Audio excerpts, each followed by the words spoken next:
नमस्कार मित्रांनो, SAP in Marathi या यूट्यूब चॅनलवरती तुमचं स्वागत आहे.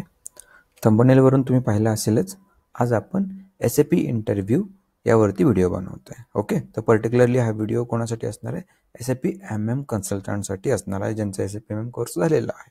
ओके, सो आता या प्रत्येक व्हिडिओमध्ये आपण 10 हे आपण असे प्रश्न डिस्कस करत असतो. ओके, त्यातला हा सेकंड व्हिडिओ आहे. त्याच्यामध्ये परत एकदा आपण 10 महत्त्वाचे प्रश्न SAP MM इंटरव्ह्यूच्या रिलेटेड बघणार आहोत. ओके, आता हा सेकंड व्हिडिओ आहे.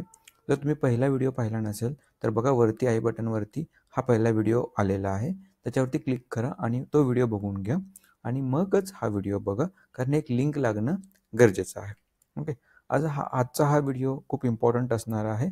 ओके, आणि हा व्हिडिओ कोणासाठी असणार आहे की जे SAP MMचा कोर्स करून इंटरव्ह्यूची तयारी करत आहेत, पण त्यांना इंटरव्ह्यूचे जे क्वेश्चन्स आहेत त्याचं अंडरस्टँडिंग नाही आहे, तर त्यांच्यासाठी आपण हा व्हिडिओ पर्टिक्युलरली बनवत आहोत. ओके, तुम्ही फ्रेशर असू देत किंवा एक्सपिरियन्स्ड असू देत, त्यांच्यासाठी तुमच्यासाठी हा व्हिडिओ आपण बनवणार आहोत. ओके, तर व्हिडिओ पूर्णपणे बघा, कारण प्रत्येक क्वेश्चनमध्ये मी प्रत्येक कन्सेप्ट ही स्क्रीनवरती पण सांगितलेली आहे SAPच्या, आणि आपल्या शीटवरती पण मी समजावून सांगतो. तर व्हिडिओ स्टार्ट करायच्या अगोदर तुम्हाला सांगतो की क्वेश्चन्स कसे असणार आहेत. सो पहिल्यांदा आपण क्वेश्चन्स रीड करणार, देन आपण त्या क्वेश्चनचं ॲन्सर हे मराठीमधून डिस्कस करणार, मग आपण सिस्टमवरती जाणार, त्याचं काय आहे ते पाहणार, आणि मग तुम्हाला मी इंग्लिशमधून सांगेल की इंटरव्ह्यूमध्ये तो क्वेश्चनचा आन्सर कसं द्यायचं, कारण इंटरव्ह्यू हा इंग्लिशमध्येच होतो, बरोबर. तर चला लगेच आपण व्हिडिओ स्टार्ट करूयात. सो पहिला प्रश्न आपला आहे की standard PO and consignment PO difference. ठीक आहे, सो तुम्हाला इंटरव्ह्यूमध्ये काय विचारलं जाईल की what is the difference between standard PO and consignment PO. ठीक आहे, तुम्ही एक शॉर्टमध्ये लिहिलेलं आहे. So standard PO and consignment POचा डिफरन्स हा काय आहे ते आपल्याला सांगायचं आहे. सो बेसिकली बघा, स्टँडर्ड PO म्हणजे काय, तर स्टँडर्ड PO ही आपली रेग्युलर प्रोक्युरमेंटसाठी यूज केली जाते, आणि कन्साइनमेंट PO जी आहे ती स्पेशल प्रोक्युरमेंटमध्ये यूज केली जाते. आता SAPमध्ये आपल्याकडे स्पेशल प्रोक्युरमेंट्स आहेत, जसं की सब कॉन्ट्रॅक्टिंग आहे, कन्साइनमेंट आहे, सर्व्हिस आहे, STO आहे, पाईपलाईन आहे. ओके, सो त्यामध्ये स्पेशल प्रोक्युरमेंटमध्ये कन्साइनमेंट PO येतं. सो बेसिकली पहिला जो डिफरन्स आहे तो म्हणजे regular procurement standard PO and special procurement म्हणजे कन्साइनमेंट PO. ओके, सो हा डिफरन्स आहे. परत मुवमेंट टाईपमध्ये पण डिफरन्स आहे, कारण स्टँडर्ड POचं जर तुम्ही GRN करत असाल तर त्यासाठी हा आपला 101 हा स्टँडर्ड मुवमेंट टाईप आहे GRNसाठी. बट कन्साइनमेंटमध्ये आपल्याकडे इम्पॉर्टंट मुवमेंट टाईप कोणते असतील, तर 411, ठीक आहे, देन 201, ओके, अँड देन 101 पण असणार आहे. ओके, बट याच्यामध्ये सगळ्यात इम्पॉर्टंट कोणता आहे, तो इम्पॉर्टंट म्हणजे काय, आयटम कॅटेगरी.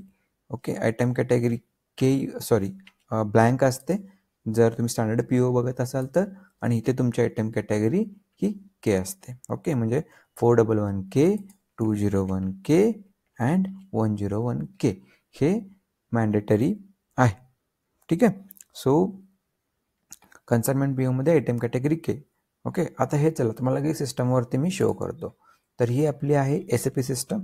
ओके, इथे मी PO ओपन करतो, एक स्टँडर्ड PO ओपन करतो ME23N. ओके, तर स्टँडर्ड PO माझ्याकडे ऑलरेडी आहे 4500022527. ठीक आहे, बघा आता ही स्टँडर्ड PO आहे, त्याचा डॉक्युमेंट टाईप आहे NB. बघा इथे आयटम कॅटेगरीचा कॉलम असतो, इथे ब्लँक आहे. ओके, तर ही झाली तुमची स्टँडर्ड PO, बरोबर. आता याचं GRN झालेलं आहे, बघा गुड रिसिप्ट, त्याचा मुवमेंट टाईप आहे 101. ओके, याला जर मी ओपन केलं तर इथे तुमचं वेअरमध्ये लक्षात येतं 101, इथे तुमचं स्पेशल प्रोक्युरमेंटचा ब्लँक आहे. त्याचा अर्थ काय, ही झाली तुमची स्टँडर्ड PO. ओके, आता मी लगेच दुसऱ्या स्क्रीनवरती अजून एक PO ओपन करतो, ती आहे आपली कन्साइनमेंट PO. ओके, तर ती कोणती असणार आहे, 4500023368.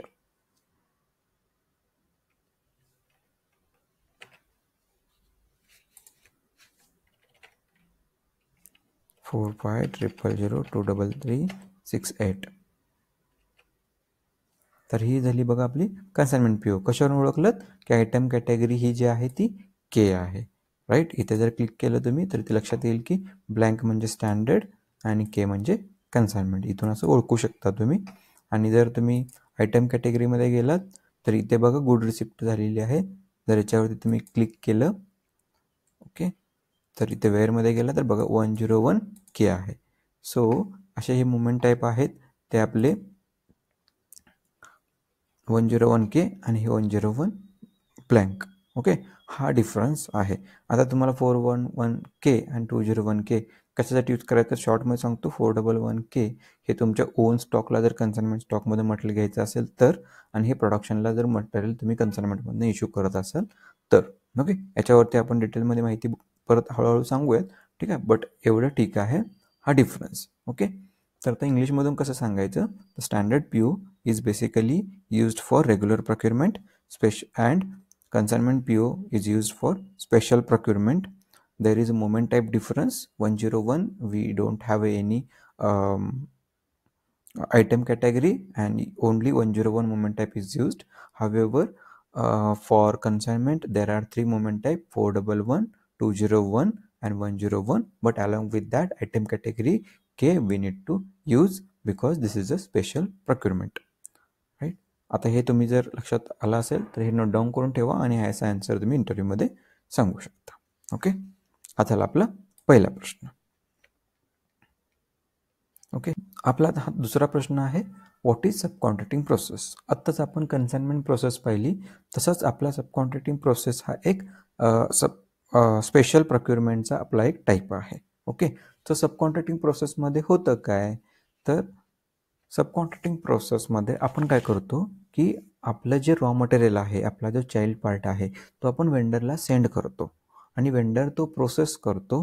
राईट, वेंडर म्हणजे काय सब कॉन्ट्रॅक्टर आपण म्हणू शकतो. म्हणजे आपला काही पार्ट त्याला आपण अपलोड केलेलं असतात, तर तो यूज करून तो आपल्याला काय करतो फिनिश्ड प्रोडक्ट देतो. म्हणजे त्याच्यावर काय ते प्रोसेस करतो आणि तो आपल्याला आपलंच मटेरियल बॅक देतो. आपण काय पाठवलं होतं त्यांना रॉ मटेरियल किंवा एक चाइल्ड कंपोनेंट, आणि त्यांनी काय पाठवलं आपल्याला पूर्ण फिनिश करून पाठवलं मटेरियल. ओके, आता एक लेमन एक्झाम्पल घ्यायला गेलं तर तुम्ही सगळी मराठी माणसं आहेत आपले, बरोबर. आता तुम्ही काय करताय, दळण दळायला जाताय, बरोबर. ज्वारी गहू घेऊन जाताय, गिरणीमध्ये जाताय, बरोबर. त्यांना तुम्ही गहू ज्वारी दिल्यानंतर तो काय करतो प्रोसेस करतो आणि तो तुम्हाला पीठ माघार देतो. तर ह्यालाच एक सब कॉन्ट्रॅक्टिंग प्रोसेस म्हणायचं. आणि तुमचा गिरणीवाला म्हणजे सब कॉन्ट्रॅक्टर आहे. होतं की नाही लेमन एक्झाम्पल, राईट. सो अशाच पद्धतीने इंडस्ट्रीमध्ये पण आपण काही मटेरियल सेंड करतो आणि आपल्याला ते फिनिश्ड प्रॉडक्ट देतात, बरोबर, सब कॉन्ट्रॅक्टिंग प्रोसेसमध्ये. आता इंग्लिशमध्ये पण तुम्हाला सांगेलच, बट यासाठी आपल्याला एक बॉम्ब गरजेचा असतो सब कॉन्ट्रॅक्टिंग प्रोसेसमध्ये. So bomb is necessary. Okay, so आपण काय करतो पहिल्यांदा PO बनवायच्या अगोदर जो आपण मटेरियल सेंड करणार आहे, ओके, आता चाइल्ड पार्ट तुम्ही सेंड करणार आहे त्याला आणि पाठीमागे काय येणार आहे फिनिश प्रॉडक्ट येणार आहे. जसं आपण आत्ता एक्झाम्पल घेतलं पीठ. पीठ हा झाला तुमचा फायनल प्रॉडक्ट. पीठसाठी काय काय लागतं त्याच्यामध्ये गहू किंवा ज्वारी लागते. तर पीठ आणि गहू या ज्वारी याचा एक बॉम्ब बनवायचा, बरोबर. आता काय करायचं आहे तुम्हाला असेंब्ली करायची आहे, बरोबर. किंवा काय करायचं आहे की तुम्हाला काही एखादा प्रॉडक्ट पाहिजे, फिनिश प्रॉडक्ट पाहिजे. ओके, तर तुम्ही काय करणार त्या प्रॉडक्टसाठी लागणारं रॉ मटेरियल हे तुम्ही त्याला देणार, तो त्याच्यावरती प्रोसेस करणार आणि तो तुम्हाला फिनिश प्रॉडक्ट माघार घेणार. म्हणजे फिनिश प्रॉडक्टचा तुमचा बॉम्ब झाला. ओके, सो बॉम्ब लक्षात ठेवा. ठीक आहे, bomb. So bill of material म्हणतात. तर बॉम्ब क्रिएट करणं गरजेचं आहे, बरोबर. आता मी तुम्हाला हे सिस्टममध्ये दाखवतो लगेच आणि मग याचा आन्सर पण सांगतो तुम्हाला.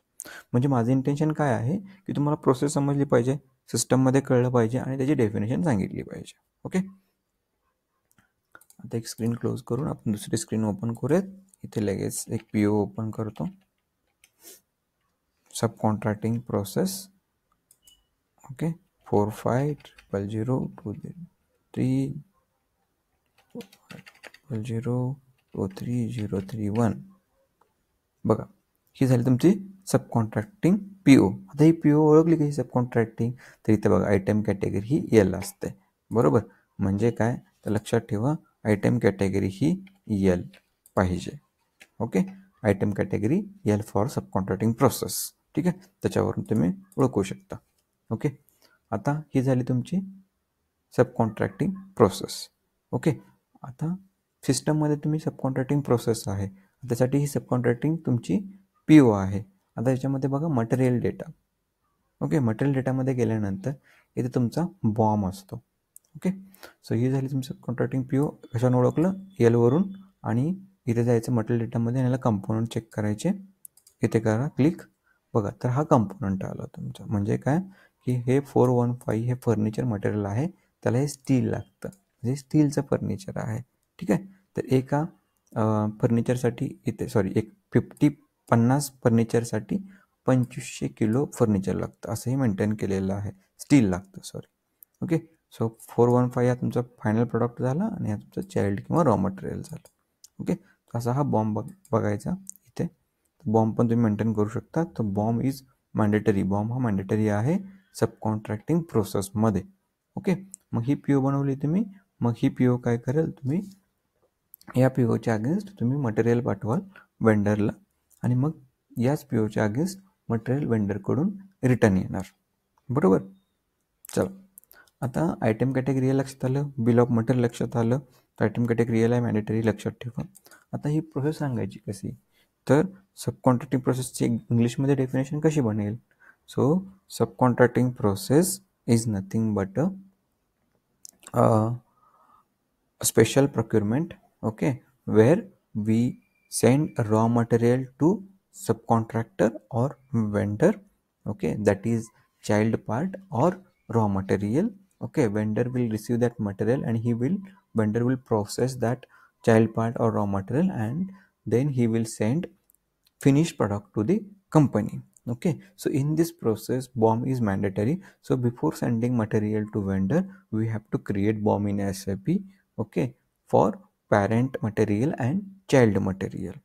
Okay, so after creation of BOM, we create PO. With respect to that PO, we send material to vendor. Vendor will process that material. He will send back that material to the company. Okay, so in this process, basically we have moment types like 101, 541 and 543. So whenever we send material to the vendor, we send it using 541 moment type. Okay, then whenever we receive material from vendor, system will post 101 and 543 moment type. Okay, so 543 moment type is basically for the consumption of the material which we send to that vendor. Okay, so ही झाली तुमची definition. थोडी rearrange करा, search करा आणि ही definition तुम्ही मला आता जशी आठवली तशी तुम्हाला मी सांगितली. ओके, सो ही डेफिनेशन सगळ्यात इम्पॉर्टंट आहे. ओके, तुम्हाला हे सांगता आलं पाहिजे सब कॉन्ट्रॅक्टिंग प्रोसेसमध्ये. तर बॉम्ब मॉनिटरी आहे, आयटम कॅटेगरियल आणि हे मुवमेंट टाईप्स, हे तुम्हाला सांगायचं. आता याच्यामध्ये ना एक सब सिक्वेन्स ॲडजस्टमेंट म्हणून एक क्वेश्चन विचारला जाऊ शकतो.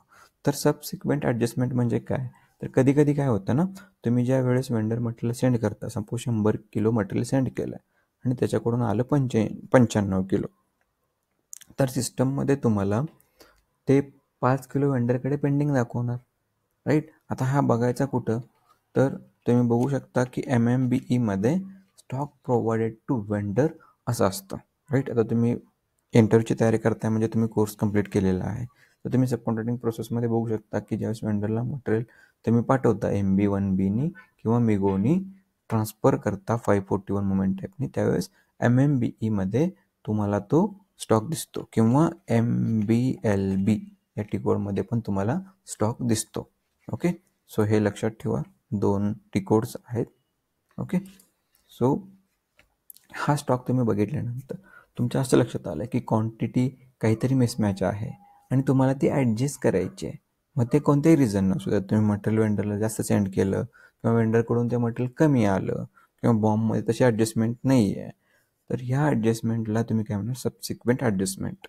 ओके, सो आता सबसिक्वेंट ॲडजस्टमेंट कशासाठी करतात, तर बघा मी एक टिकोड ओपन करतो. MB04 हा टिकोड आहे सबसिक्वेंट ॲडजस्टमेंटसाठी, सब कॉन्ट्रॅक्टिंग सबसिक्वेंट ॲडजस्टमेंट. याच्यामध्ये तुम्ही ते PO नंबर टाकायचा आहे. ओके, आणि मग तुम्ही ॲडॉप्ट केलं की तुम्हाला तिथं सिस्टम दाखवते की किती क्वांटिटीचा डिफरन्स आहे. तुमच्याकडे GR वगैरे IR स्लिप नंबर वगैरे असेल मिगोमध्ये टाकलेला, तर तुम्ही टाकू शकता. आता मी सगळंच दाखवत नाही आहे इथे, बट इथे तुम्ही जर करून बघितलं तर वेंडरकडे स्टॉक असेल तर सिस्टम तुम्हाला दाखवते की तिथे डिफरन्स आहे आणि तो तुम्ही ॲडजस्ट करू शकता त्या स्क्रीनवरती. ते तुम्ही करून बघा. ओके. सो सबसिक्वेंट ॲडजस्टमेंट काय आलं, if there is any quantity mismatch for which we send the material to the vendor. Okay, to adjust that quantity, right, due to any issues, right, we use subsequent adjustment process. ठीक आहे. आणि याचा moment type आहे MB04. लक्षात ठेवा, MB04 is a movement type to adjust the subsequent adjustment for the subcontracting process. ठीक आहे, असं तुम्हाला सांगता आलं पाहिजे. ओके, आलं लक्षात? लक्षात नसाल तर मला कमेंटमध्ये तुमचा क्वेश्चन विचारा, मी लगेच तुम्हाला तो सांगेल. हा झाला आपला दुसरा प्रश्न. आता तिसरा जो प्रश्न आहे आपला, ओके, सो तिसरा प्रश्न कोणता आहे, what is access sequence in pricing. Okay, आता प्राइसिंग प्रोसिजर म्हणजे काय हे पण लक्षात आलं पाहिजे. तुम्हाला जर माहिती नसेल तर पहिला व्हिडिओ बघा, त्याच्यामध्ये प्राइसिंग प्रोसिजरबद्दल मी डेफिनेशन आणि काय आहे ते सांगितलेलं आहेच. ठीक आहे. आता तुम्हाला फोकस माझा आहे तो ॲक्सेस सिक्वेन्सवरती. सो ॲक्सेस सिक्वेन्स म्हणजे काय, एक सर्च स्ट्रॅटेजी असते. ठीक आहे, तिथे काय करते की तुमचं जे कंडिशन टाईप आहे त्याला ॲक्सेस सिक्वेन्स असाईन असते, बरोबर. तर ॲक्सेस सिक्वेन्स काय करते की ॲक्सेस सिक्वेन्स आपल्याला हेल्प करते की कंडिशन टाईपसाठीचं जे कंडिशन रेकॉर्ड जे आहे ते सर्च करण्यासाठी. Okay, so access sequence basically used to search the condition record for condition type. Okay, आता चला मी SCP तुम्हाला लगेच घेऊन जातो आणि ते दाखवतो. बघा, आता मी तुम्हाला SPRO पाथनी घेऊन जातो. IMG, देन मटेरियल मॅनेजमेंटमध्ये यायचं, देन परचेसिंगमध्ये, देन कंडिशन्समध्ये जायचं आणि इथे आपली प्राईस डिटर्मिनेशन प्रोसेस असते आणि इथे आहे तुमची access sequence. So access sequence open केले तुम्ही की इथे तुम्हाला ॲक्सेस सिक्वेन्स बघायला भेटतात. इथे न्यू एंट्री करून तुम्ही ॲक्सेस सिक्वेन्स क्रिएट करू शकता आणि त्याच्या फील्ड्स असतात. ठीक आहे, आता इथे ॲक्सेस सिक्वेन्स केलेली आहे क्रिएट 0002, आपण लक्षात ठेवूयात. ओके, सो आता ही ॲक्सेस सिक्वेन्स कुठे असाईन असते, कंडिशन टाईपला. ओके, सर मी कंडिशन टाईपमध्ये जातो आहे आणि इथे टाईम डिपेंडेंट कंडिशन टाईप असते PB00, याला ॲक्सेस सिक्वेन्स असाईन असते. बघितलं तुम्ही इथे ॲक्सेस सिक्वेन्स. ओके, तर ही ॲक्सेस सिक्वेन्स ह्या कंडिशन टाईपला असाईन असते. आता ज्या वेळेस तुम्ही MEK1 या टिकोडनी तुम्ही कंडिशन रेकॉर्ड क्रिएट करायला जाताय, त्यावेळेस जर तुम्ही PB00 टाकलं, ठीक आहे, आणि एंटर केलं, तर मला सांगा ह्या फील्ड आल्या कुठून, plant vendor, material, purchase organisation, vendor, info record, material info record, हे कुठून आलं, बिकॉज या ॲक्सेस कंडिशन टाईपला ॲक्सेस सिक्वेन्स क्रिएट झाला आहे आणि या ॲक्सेस सिक्वेन्समध्ये हे टेबल मेंटेन आहे. तर प्रत्येक ह्या कॉम्बिनेशनचा एक टेबल असतो. ठीक आहे, आता बघा मी इथे जर तुम्हाला दाखवायचं झालं, ओके, बॅक येतो, ॲक्सेस सिक्वेन्समध्ये येतो. ओके, आणि मी एक ॲक्सेस सिक्वेन्स घेतली, समजा ॲक्सेसेस. ठीक आहे, तर बघा इथे एक टेबल मेंटेन असतो. आपण बघत होतो की ग्रॉस प्राईजला बघितलं तुम्ही इथे की हे टेबल मेंटेन असतात आणि सिक्वेन्स असते. 118 म्हणजे काय, एमटी प्राईज, 929 बघा मटेरियल वेंडर, 919 हा प्लांट अँड वेंडर, हे कॉम्बिनेशन ह्याच्यामध्ये असतं. राईट, हेच कॉम्बिनेशन तुम्हाला इथे दिसतं आहे. म्हणजे हे कुठून आलं, कंडिशन टाईपला हे कॉम्बिनेशन कुठून आलं, ह्याच्यामध्ये एक ॲक्सेस सिक्वेन्स असते म्हणून आलं, बरोबर. त्यामुळेच मी म्हणलं होतं की इंग्लिशमध्ये डेफिनेशन काय होईल याची, की access sequence is a search strategy which searches condition record for condition type. ठीक आहे, कारण हे रेकॉर्ड तुम्ही बनवताय ना प्लांट अँड वेंडरसाठी. बघा इथे जर तुम्ही प्लांट टाकला, वेंडर टाकला, ठीक आहे, हे जर केलं तर तुम्हाला ॲक्सेस सिक्वेन्स थ्रू त्या कंडिशन टाईपचं कंडिशन रेकॉर्ड हे तुमच्या पर्चेसिंग डॉक्युमेंटमध्ये येतं. राईट, तर ह्यालाच म्हणतो आपण ॲक्सेस सिक्वेन्स. आणि प्राइसिंग प्रोसिजर म्हणजे काय, शॉर्टमध्ये डेफिनेशन तुम्हाला रिव्हिजनसाठी सांगतो की pricing procedure nothing but price determination process which is used to determine the price in the purchasing document.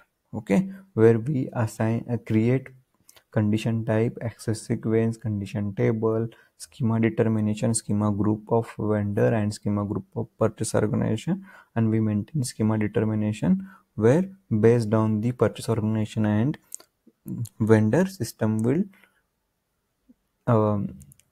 trigger the pricing procedure in the purchasing document, right. ती कुठे बघायला भेटते की कंडिशन टेबलमध्ये. आता इथे मी जर तुम्हाला कंडिशन टेबल म्हणण्यापेक्षा मी कंडिशन टॅब म्हणतो, ठीक आहे. तर इथे तुम्हाला ही प्राइसिंग प्रोसिजर बघायला भेटते PB00. ओके. तर इथे तुम्ही ॲनालिसिसवरती क्लिक केलं तर तुम्ही इथे बघू शकता की RM4x0 ही एक स्टँडर्ड प्राइसिंग प्रोसिजर ट्रिगर झालेली आहे. ओके, आलं लक्षात. What is access sequence in pricing, okay, and pricing procedure, right. आता हे सगळं बघा तुम्हाला नवीन असेल, त्याचा तुमचा कोर्स कुठेतरी कमी पडतो आहे. तर तुम्ही प्रॉपर डेफिनेशन्स पाठ करा, प्रॉपर प्रॅक्टिस करा. कुठेही सपोर्ट लागत असेल, क्रॅश कोर्स करायचा आहे, रिव्हिजन करायचं आहे, नॉलेज रिफ्रेश करायचं आहे, ते माझ्याशी कनेक्ट करा. मिनिमल प्राईजमध्ये आपल्याकडे कोर्सेस पण अवेलेबल आहेत आणि माझा स्वतःचा सपोर्ट पण मी तुम्हाला देतो, ठीक आहे. फक्त जेन्युइनलीच इंटरेस्टेड असाल तरच मला कॉन्टॅक्ट करा. ओके, चला. आता चौथा आपला जो प्रश्न आहे तो म्हणजे काय, significance of document type. Okay, आता डॉक्युमेंट टाईपचं सिग्निफिकन्स म्हणजे काय, तर डॉक्युमेंट टाईपचा यूज किंवा त्याचं बेनिफिट, ठीक आहे, असा अर्थ आहे त्याचा सिग्निफिकन्सचा.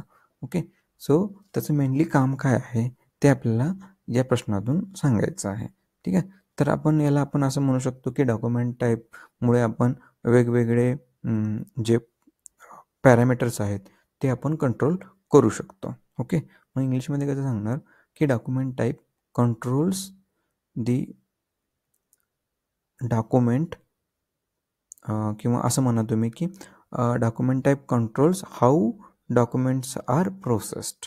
म्हणजे डॉक्युमेंट्स म्हणजे पर्चेसिंग डॉक्युमेंट्स आर प्रोसेस्ड असं तुम्ही सांगू शकता.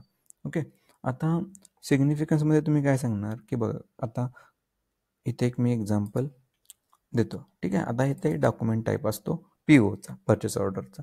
NB हा स्टँडर्ड डॉक्युमेंट टाईप आहे. ओके, आता तुम्हाला माहिती आहे की डॉक्युमेंट टाईपला आपण काय काय डॉक्युमेंट टाईपवरनं आपण करतो की फील्ड सिलेक्शन आहे किंवा नंबर रेंजेस आहेत, आपण त्या डॉक्युमेंट टाईपला असाइन करतो, राईट. आता ते कुठं बघायचं तर इथे दाखवतो तुम्हाला मी. इथे बॅक जर आला तुम्ही तर SPRO बघा,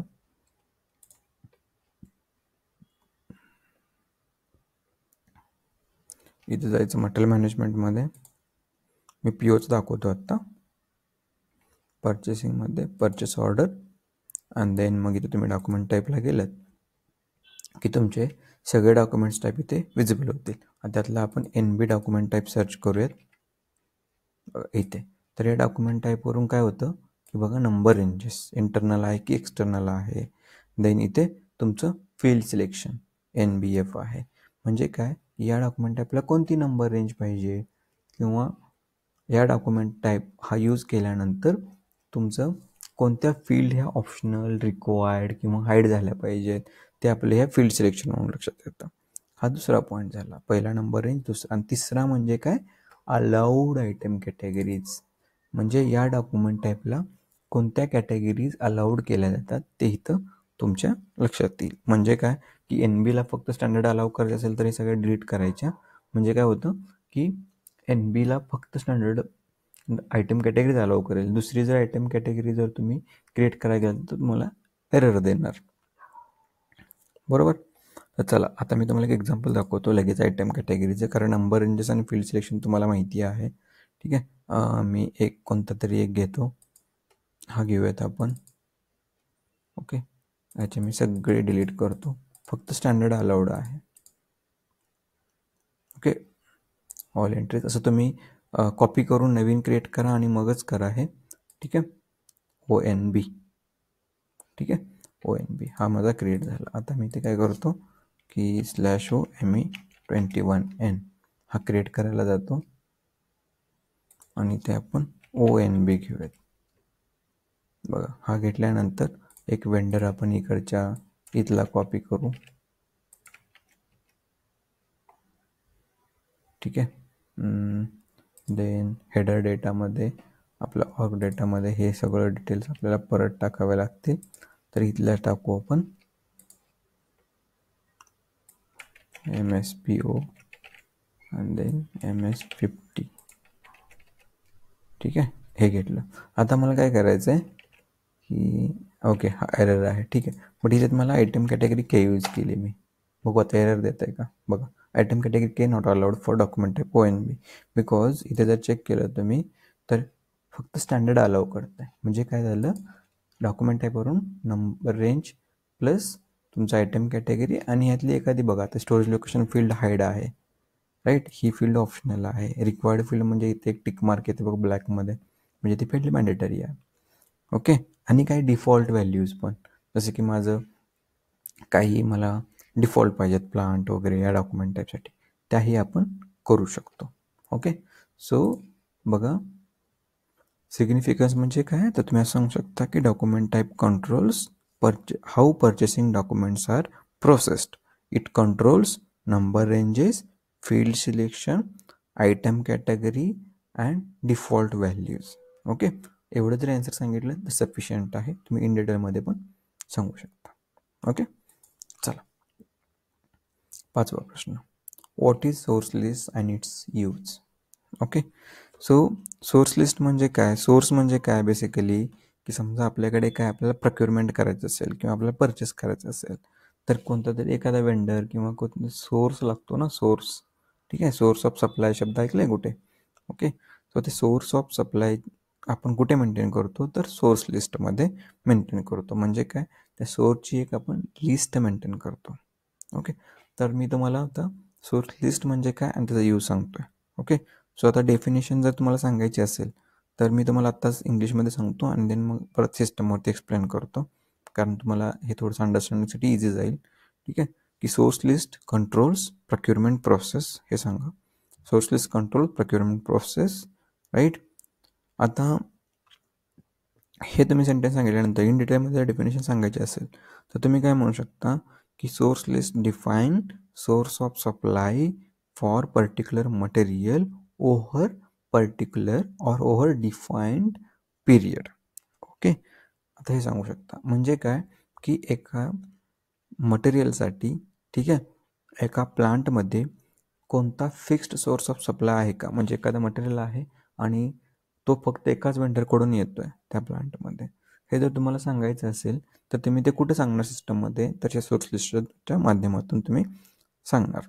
बरोबर. आता यूज पण काय आला तुम्हाला की एखाद्या मटेरियलसाठी प्लांटमध्ये जर एखादा फिक्स्ड वेंडर असेल तर आपण सोर्स लिस्ट क्रिएट करतो. आणि सोर्स लिस्ट म्हणजे काय, source list is basically used for the procurement process where we define source of supply for particular material over period of time. ठीक आहे, नोट डाऊन करून ठेवा आणि हे लक्षात ठेवा.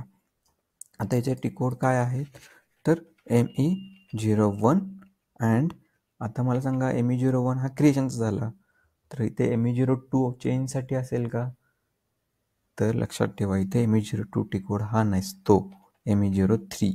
ओके, दोनच टिकोड आहेत, ME01 क्रिएशनसाठी आणि डिस्प्लेसाठी. क्रिएशन आणि चेंजसाठी एकच आहे. बघायचं आहे तुम्हाला, लगेच दाखवतो इथे. बघा /1 n ME01 बघा, हा मेंटेन सोर्स लिस्टसाठी. ठीक आहे, /n ME02 नाही आहे, राईट. आणि /n ME03 display source list. बरोबर. तर आता आपण एखादं मटेरियल आहे का 415 आणि ह्याचा MSWP बघा, तर या मटेरियलसाठी या प्लांटमध्ये सोर्स लिस्ट नाही आहे. पण क्रिएट करूया का, मग लगेच करूयात. ME0, ठीक आहे, मेंटेन सोर्स. बघा या प्लांटसाठी या मटेरियलमध्ये एखादा वेंडर असेल तो मेंटेन करायचा, तर इथे व्हॅलिडिटी द्यायची. पर्टिक्युलर पिरियड ऑफ टाईम म्हणलं होतं तुम्हाला, डिफाईन पिरियड टाईम म्हणलं होतं, तर व्हॅलिडिटी कुठून कुठेपर्यंत, तो वेंडर द्या, पर्चेस ऑर्गनायझेशन द्या, देन तो फिक्स्ड सोर्स ऑफ सप्लाय आहे की नाही त्याची टिक मार्क आहे. फिक्स्ड म्हणजे काय, तो यासाठीच असेल फक्त.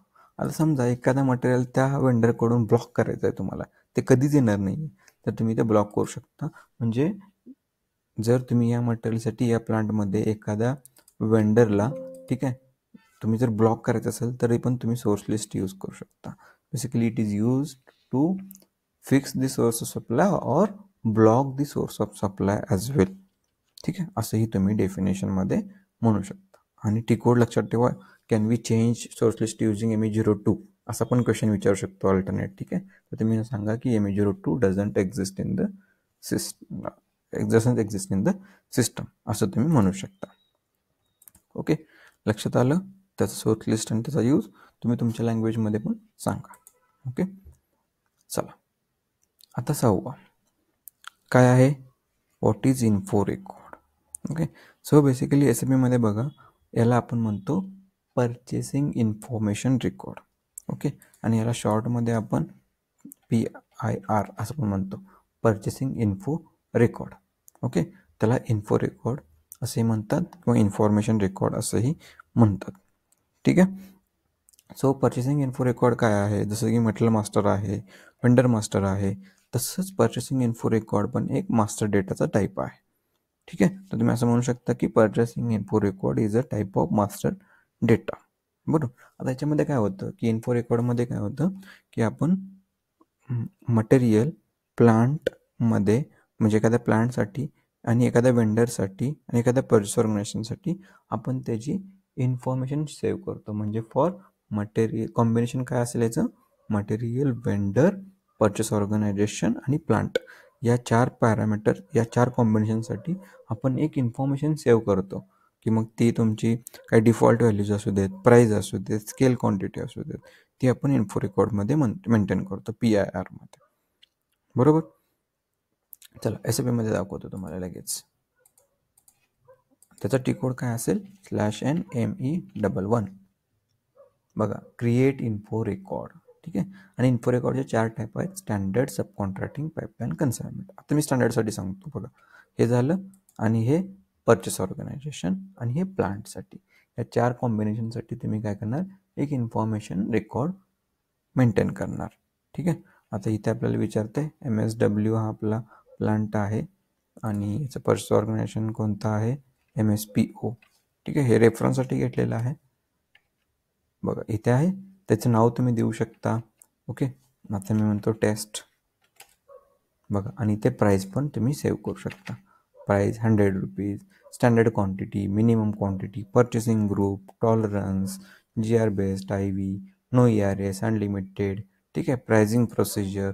आता ह्या सगळ्या बाय डिफॉल्ट व्हॅल्यूज पण तुम्ही कन्सिडर करायचे असतील तर तुम्ही मेंटेन करू शकता. म्हणजे ज्या वेळेस तुम्ही या कॉम्बिनेशनच्या अगेन्स्ट, ठीक आहे, वेंडर, मटेरियल, परचेस ऑर्गनायझेशन, प्लांटच्या अगेन्स्ट ज्यावेळेस तुम्ही परचेस ऑर्डर क्रिएट करायला जाल, ठीक आहे, त्यावेळेस सिस्टम या ज्या डिफॉल्ट व्हॅल्यूज, प्राईस वगैरे ज्या मेंटेन केलेल्या आहेत त्या बाय डिफॉल्ट तिकडे कन्सिडर करणार POमध्ये. आलं लक्षात. So what is info record म्हणलं तर काय सांगायचं तुम्ही इंग्लिशमध्ये definition, info record is nothing but a purchasing information record that is PIR is a type of master data which stores the price, quantity, pricing procedure, GR based, ठीक है, etc. for material, vendor, purchase organization and plant related datas, right, for plant this for this combination as well. ठीक आहे, असं तुम्ही तुमच्या लँग्वेजमध्ये सांगू शकता. मी काही डेफिनेशन पार्ट नाही केल्या, मला जसं आठवतं आहे तसं तुम्हाला मी सांगतो आहे. ओके, सो आत्तापर्यंत तुम्हाला जर व्हिडिओ आवडला असेल तर लाईक आणि सबस्क्राईब तुम्ही बिंदास्त करा लगेच, कारण मराठी माणसंच आपल्याला पुढे घेऊन जाणार आहेत, दुसरं कोणसुद्धा जाणार नाही आहे. ठीक आहे, आणि याच्याबद्दल तुम्हाला जास्त इन्फॉर्मेशन पाहिजे तर मी आहेच, तुम्हाला कॉन्टॅक्ट करा आणि लगेच माझ्याकडून इन्फॉर्मेशन घ्या, कारण आपल्याकडे वेगवेगळे क्रॅश कोर्सेस आणि सर्व्हर वगैरे सगळ्या गोष्टी अवेलेबल आहेत. ठीक आहे, तर कमीत कमी रेटमध्ये तुम्हाला आपल्या मराठी माणसांना मी ते ऑफर करतो. ठीक आहे, आणि याच्यामधून तुम्हाला जर चांगली इन्फॉर्मेशन भेटत असेल तर हा तुमच्या मित्रांना किंवा तुमच्या ग्रुपवरती वगैरे व्हिडिओ शेअर करत चला. ओके, आता हा झाला तुमचा 6वा प्रश्न. आता पुढे जाऊयात 7वा. Can we delete master data. आता मास्टर डेटा म्हणजे काय, तर vendor master data, material master data, info record. ठीक आहे, तर कॅन वी डिलीट दॅट, आपण डिलीट करू शकतो का. तुम्ही म्हणणार येस वी डिलीट, बट लक्षात ठेवा की आपण कोणताही master data SAP permanent delete करू शकत नाही. मग आपण काय करणार त्याला, तर आपण त्याला एक डिलिशन फ्लॅग, लक्षात ठेवा, सो डिलिशन फ्लॅग आपण त्याला सेट करतो. म्हणजे मटेरियल और vendor is marked for deletion, we cannot delete master data और we don't delete master data, that is material master, vendor master, we don't delete, so we flag that material for the deletion. ठीक आहे, असं सांगू शकता. चला आता मी हे एक मटेरियल आहे ना, हे ओपन करतो MM06 सो इथे बघा तुम्ही मटेरियलला हे डिलिशन फ्लॅग लावू शकता. राईट, मटेरियल द्या, प्लांट द्या आणि एंटर करा. तर बघा तुम्ही या मटेरियलला या प्लांटमध्ये डिलिशन फ्लॅग लावून याला सेव्ह करू शकता. आता मी करत नाही आहे, सेव्ह केलं तर this material will mark for deletion. ठीक आहे, मग या मटेरियल तुम्ही स्टोरेज लोकेशनला पण करू शकता, एखाद्या व्हॅल्युएशनला करू शकता, सेल्स ऑर्गनायझेशनला करू शकता, म्हणजे कोणत्याही पर्टिक्युलर ट्रान्झॅक्शनसाठी, डॉक्युमेंटसाठी तुम्ही हे डिलिशन फ्लॅग मार्क करू शकता. सेम आहे वेंडरसाठी. ठीक आहे, तर तुम्ही ते करून बघा.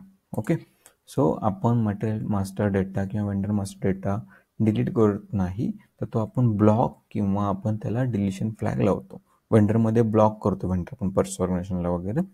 हळूहळू आपण नेक्स्ट जी इंटरव्ह्यू सिरीज आहे त्यामध्ये आणू असे क्वेश्चन्स अजूनही. बट हे सगळे इम्पॉर्टंट बेसिक क्वेश्चन हे इंटरव्ह्यूमध्ये 100% विचारतात, लक्षात ठेवा. ठीक आहे, तर याचा आन्सर डायरेक्टली नो असेल. तुम्हाला काय सांगायचं असेल तर एखादं सेंटेन्स सांगू शकता, नाहीतर मग थांबा तिथेच. ठीक आहे, ओके, चला पुढे. 8वा प्रश्न, व्हॉट इज STO. ठीक आहे, आणि त्याच्यामधला सब क्वेश्चन असेल what are STO movement types.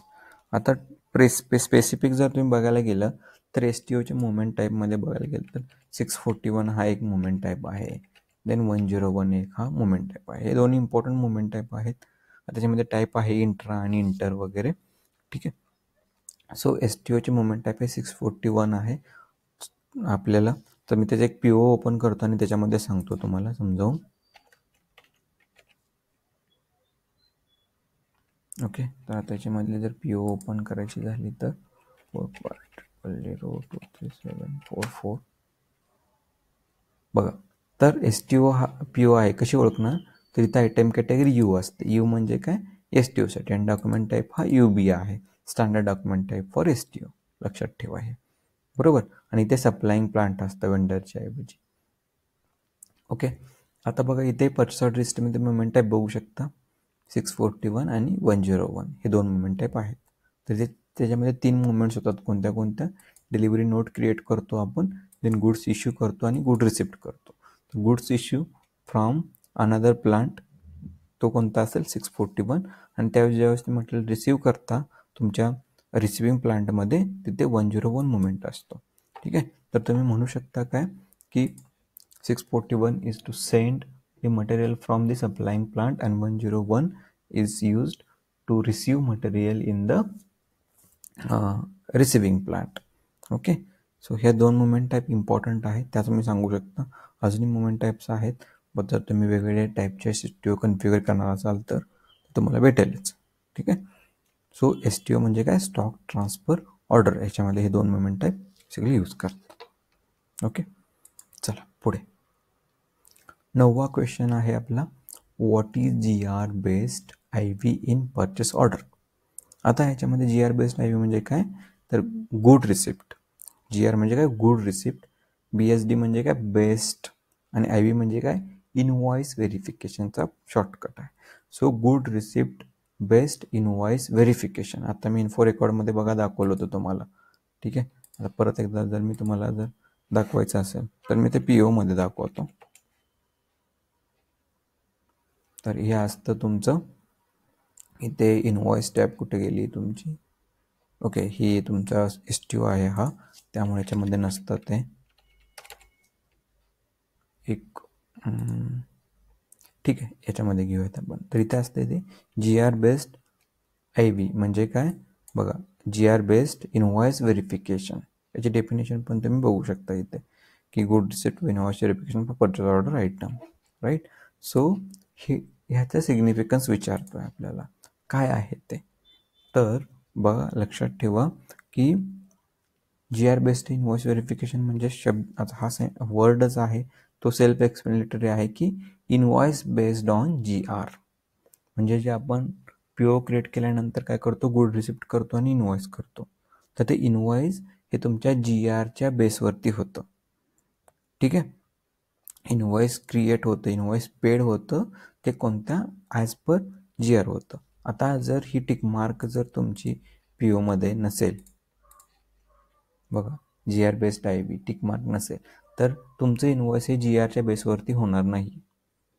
Okay. आणि टिक मार्क असेल तुमची तर तुमचं इनवॉइस हे GRच्या बेसवरती होणार. म्हणजे GR समजा 10 क्वांटिटीचं असेल तर तेवढ्याच क्वांटिटीचं इनवॉइस होणार, जास्त कमी होणार, म्हणजे कमी होईल पण जास्त होणार नाही. ओके. म्हणजे good receipt based invoice verification. लक्षात आलं तुम्हाला. आता इंग्लिशमध्ये कसं सांगायचं की good receipt based invoice verification is use to create invoice based on the good receipt. Okay. So if we don't post good receipt and if we create invoice directly, then system will not allow us to create invoice due to missing GR. ठीक आहे, असं तुम्ही सांगू शकता. Right. Invoice based on GR and invoice based on good receipt which will pay after good receipt using this invoice posting. ठीक आहे. आता तुम्ही हे थोडंसं क्लिअरली लँग्वेजमध्ये सांगू शकता. तुमचे सेंटेन्स हे तुमच्या लँग्वेजमध्येच तुम्ही क्रिएट करा. मी जस्ट तुम्हाला जसं आठवतं तसं मला प्रॉपर डेफिनेशन मी तुम्हाला सांगतो आहे. ठीक आहे. हे लक्षात आलं. GR बेस्ड इनवॉइस व्हेरिफिकेशन आणि हे सिस्टममध्ये कुठे असतं, इनवॉइस टॅबमध्ये इथे असतं. ही टिक मार्क केली तरच तुमचं ॲक्टिवेट होईल, नसेल तर ॲक्टिवेट ते होणार नाही आहे. ठीक आहे. आणि हे कुठून येतं, ते वेंडर आणि इन्फो रेकॉर्डमधून बाय डिफॉल्ट टिक मार्क पण येते. डिफॉल्ट व्हॅल्यू जी आहे ना ती लक्षात ठेवा. इन्फो रेकॉर्डमधून पण येते. तुम्ही डिटेलमध्ये पाहिजे असेल तर तुम्ही मला कॉन्टॅक्ट करायच्यावरती आपण चांगले आपण क्रॅश कोर्स बनवलेले आहेत प्रत्येक कन्सेप्टवरती, आणि ते क्लब करून एक फायनल क्रॅश कोर्स बनवला आहे SAP MM वरती. ठीक आहे. तो तुम्हाला मी देईल. ओके. चला. सो आपला हा शेवटचा प्रश्न आहे 10वा. What is standard price and moving average price. आता हे कशाचे रिलेटेड आहे, मटेरियलच्या रिलेटेड आहे. तर आता स्टँडर्ड प्राईज आणि मुव्हिंग ॲव्हरेज प्राईज म्हणजे काय. चला मी एक मटेरियल ओपन करतो, यालाच ओपन करू, अकाउंटिंग 1 व्यू ओपन करूयात. बघा इथे 2 टाईपच्या प्राईज असतात तुमच्या, moving price and standard price. Price control V म्हणजे काय, व्हेरिएबल प्राईज बघा, म्हणजेच मुव्हिंग प्राईज, आणि एस म्हणजे स्टँडर्ड प्राईज. आता याचा डिफरन्स विचारते तर स्टँडर्ड प्राईज ही म्हणजे काय, फिक्स्ड प्राईज असते. स्टँडर्ड प्राईज म्हणजे फिक्स्ड प्राईज की ज्या प्राईज त्याची चेंज होत नाही. मुव्हिंग ॲव्हरेज प्राईज म्हणजे काय, तर ती प्राईज ही चेंज होत राहते मार्केटनुसार ओव्हर पिरियड ऑफ टाईम तुम्ही म्हणू शकता, आणि ती प्राईज ही कंटिन्युअसली अपडेट होत राहते जसे तुम्ही मटेरियल परचेस करता. पण स्टँडर्ड प्राईज ही फिक्स्ड असते, चेंज होत नाही. ठीक आहे. आता याचं एक बेस्ट एक्झाम्पल तुम्हाला मी इथे देतो की समजा तुम्ही 10 क्वांटिटी आहे तुमची, तर त्याची प्राईज असेल तुमची 100, बरोबर, 100 रुपीज म्हणतो. आता तुमची 9 क्वांटिटी असेल तरी तुमची प्राईज असेल 100 रुपीज. ठीक आहे. आता ह्याची क्वांटिटी किती झाली टोटल, 19 क्वांटिटी. 19 क्वांटिटीची प्राईस किती झाली, 100. ठीक आहे. तर टोटल किती झाले तुमचे, 1900, बरोबर. इथे किती झाले होते, 1000, आणि इथे किती झाले होते, 900. टोटल आले 1900. ही झाली तुमची काय झाली, स्टँडर्ड प्राईस झाली. आता तुमची व्हेरिएबल प्राईस कशी असते की समजा 10 क्वांटिटी आहे, ठीक आहे, आणि 10 क्वांटिटी ही तुमची 90 रुपीजने आहे. देन तुमची 5 क्वांटिटी आहे ती तुमची आहे 95 रुपीजनी. ओके. आणि तुमची 20 क्वांटिटी आहे, ठीक आहे, ती 80 रुपीजनी आहे. तर इथे तुमचं PO तुमची एकच मटेरियल आहे बरं का, हे मटेरियल आपण एकच आहे, मॅट 1. ठीक आहे, आणि मॅट 1. आता हे स्टँडर्ड प्राईस आहे, आपलं मुव्हिंगचं प्राईसचं आहे. तर याच्यामध्ये काय होईल की बघा, याची प्राईस काय आली 900, याची प्राईस किती आली, आपण याला इज इक्वल टू 95 × 5 करू. ठीक आहे. Then is equal to 80 into 20 करू 1600. तर ह्याची प्राईस किती आली, हे अधिक हे 2975. ठीक आहे. बट आता ही प्राईस झाली तुमची कशाची, 10 आणि 5 15 आणि हे 20 35ची. ठीक आहे. 35 क्वांटिटीला तुमची आली प्राईज एवढी 2975. तर एकाला किती आली, बाकीले 35 करायचं, म्हणजे एकाची तुमची ॲव्हरेज प्राईज आली 85. म्हणजे काय, ही झाली तुमची मुव्हिंग ॲव्हरेज प्राईज. बट इथे जर कॅल्क्युलेट केलं तुम्ही तर 1900 ही 100 क्वांटिटीची आहे, सॉरी 100 रुपयांनी 19 क्वांटिटीची 1900 आहे.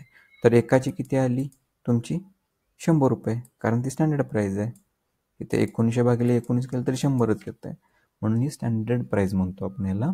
आणि याला म्हणतो मुव्हिंग ॲव्हरेज प्राईज. जसे जसं प्राईज चेंज होत राहील तसं तसं तुमची ही मुव्हिंग ॲव्हरेज प्राईज ही चेंज होत राहणार. 84 85 म्हणजे एक ॲव्हरेज प्राईज तुम्ही कन्सिडर करू शकता. त्यालाच आपण म्हणतो की मुव्हिंग ॲव्हरेज प्राईज. ते कुठं डिपेंड करतं की ते प्राईस कंट्रोल कसं आहे त्याच्यावरती. ठीक आहे. तर सध्या बघा स्टॉक आहे 100, प्राईज आहे 100.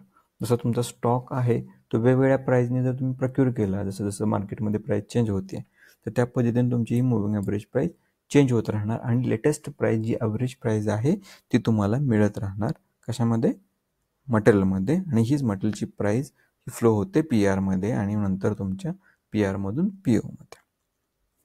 ठीक आहे. हे लक्षात आलं. तर हा होता आपला शेवटचा प्रश्न, what is standard price and moving price. आता त्याचं इंग्लिशमध्ये आन्सर काय सांगायचं की standard price is a fixed price and moving average price is nothing but price which will change over a period of time and that is continuously updating in SAP system. ठीक आहे. So fixed price and then continuous update in the price over period of time. ठीक आहे, असं सांगू शकता. आणि if you want I can tell you the example and you can give this example. हे तुम्ही एक्झाम्पल सांगू शकता शॉर्टमध्ये त्याला. ओके. तर तुम्ही लगेच ॲन्सर याचं रेडी ठेवा. तर हे होते आपले 10 क्वेश्चन्स. तर शेवटपर्यंत हा व्हिडिओ पाहिला म्हणजे तुम्ही खूप मोठ्या मनाचे मराठी माणसांना सपोर्ट करणारे आणि स्वतःला नॉलेज कसं भेटेल याचं असं बघणारे आहात. त्याबद्दल तुमचं धन्यवाद. काही क्वेश्चन्स क्वेरी असतील, कोणताही क्वेश्चन समजला नसेल कमेंटमध्ये सांगा. आणि शेअर सबस्क्राईब ह्या अशा गोष्टी तर तुम्ही 100% करतात. शेअर वगैरे करा आणि आपल्या फ्रेंडला पण रेफर करा. आणि काय वाटत असेल तर मला कॉन्टॅक्ट करा. ठीक आहे. क्रॅश कोर्सबद्दल वगैरे तर मी तुम्हाला सपोर्ट करेल 100%. ठीक आहे. धन्यवाद मित्रांनो. जय महाराष्ट्र.